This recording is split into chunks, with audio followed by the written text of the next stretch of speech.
Bom, pessoal, boa noite. Hoje nós vamos apresentar, então, o experimento 3, né? Ficou para o nosso grupo que contempla o Lucas Chaves, eu, Lucas Sauft e o Marcelo Alves. Nós vamos falar, então, um pouquinho sobre miscibilidade parcial. Nós vamos utilizar, para fazer essa miscibilidade, a água e o fenol. O fenol, ele é um composto orgânico, né? De baixa solubilidade em água. O estado físico dele, na maioria das vezes, é sólido. Questão de curiosidade, a solubilidade dele é 8,3 gramas em 100 ml de água. Os sistemas de líquidos que consideram-se miscíveis são constituídos de pares de líquidos que não têm sua solubilização mútua em todas as suas proporções e temperaturas. Denominamos esse fenômeno de desvio positivo acentuado em relação à lei de Howard.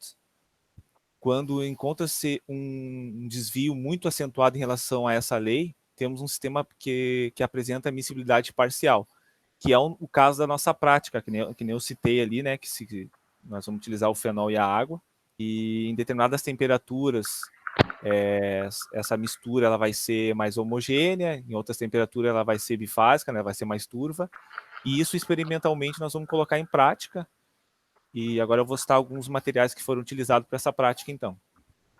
Então a gente usou o fenol, né, água destilada, o copo de Becker ali, agitador, bastão, proveta, né, o termômetro e o prato de vidro de laboratório para poder fazer as pesagens.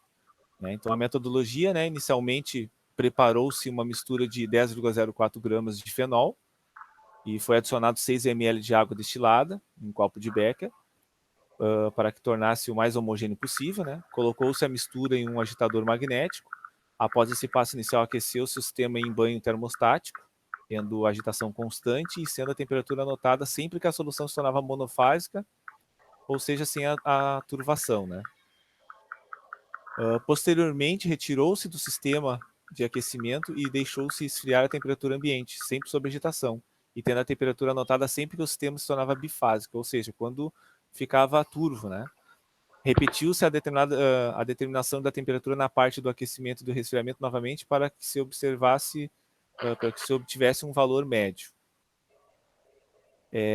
Esses passos foram seguidos, né, para adicionando volumes de 3, 5, 6, 7, 12, 15 ml. E aí depois foi traçado um gráfico, né, de temperatura versus composição do sistema, tendo assim o resultado da fração mássica do fenol. Esse gráfico, a ideia dele é a gente ver o comportamento, né, da miscibilidade ali, da fração mássica do fenol, em questão da adição do volume e a questão do aumento e diminuição de temperatura, né? Então aí eu vou deixar o Lucas explicar um pouquinho mais sobre essa tabela abaixo de resultados. Então, pessoal, a gente tem aqui os resultados que deram na prática, certo? Onde a gente iniciou ali o primeiro sistema com 6 ml de água, né, tendo sempre o fenol, né, na solução. A gente encontrou aquelas determinadas temperaturas. Quando a gente fala no aquecimento, a gente quer dizer que é uma primeira parte onde ela estava na manta térmica para aquecimento, certo?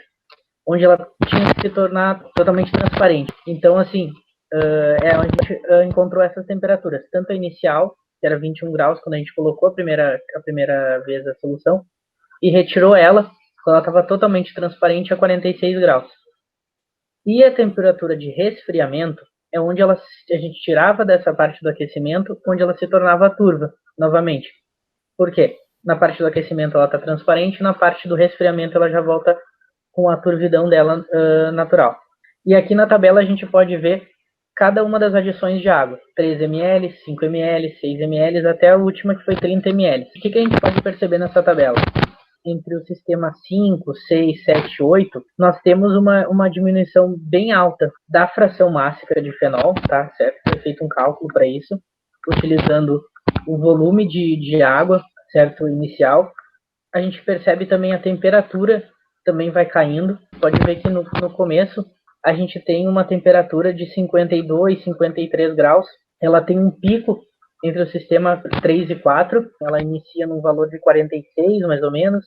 Isso eu estou falando para aquecimento. Vai até 60, 64 e vai diminuindo gradativamente. O que olhando essa tabela, a gente conseguiu criar dois gráficos. O primeiro gráfico ali, que é o de aquecimento, é mais ou menos o que retrata os dados da tabela para o gráfico. Então, a gente tem, de um lado, a parte das temperaturas. A gente fez o gráfico pela temperatura média, tá? De aquecimento e de resfriamento. Nesse caso do aquecimento, a temperatura média pela porcentagem de fração máxima do fenol. Então, nesse gráfico, esse é a parte do aquecimento, certo? A gente pode notar que a gente tem uma curva inicial, onde eu falei entre os sistemas 3 e 4, onde ele chega num pico de temperatura, quase 64 graus, mais ou menos, e depois tem uma descida bem gradativa, chegando a mais ou menos 48, 50 graus. E a gente tem também o gráfico do resfriamento. Ele é muito parecido, mas ele tem uma descida bem maior, né? O inicial também, onde ele no sistema mais ou menos entre o 2 e o 4, ele tem uma subida de temperatura. Já entre os sistemas 5 até o 8, mais ou menos, ele tem uma descida bem escalar de temperatura. O gráfico representa bem isso. Então, a gente nota que no resfriamento, ele teve uma descida bem maior, principalmente quando chegou nos 30 ml adicionado de água. Então, o que a gente pode entender sobre essa tabela e sobre esses gráficos, né?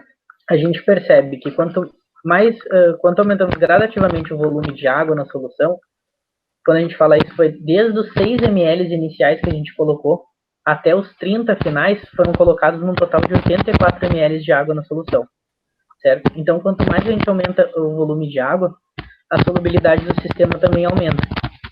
Então, conforme essa miscibilidade, esse aumento da solubilidade da solução, tende a diminuir a temperatura, tornando a solução mais homogênea. O que isso nos mostra?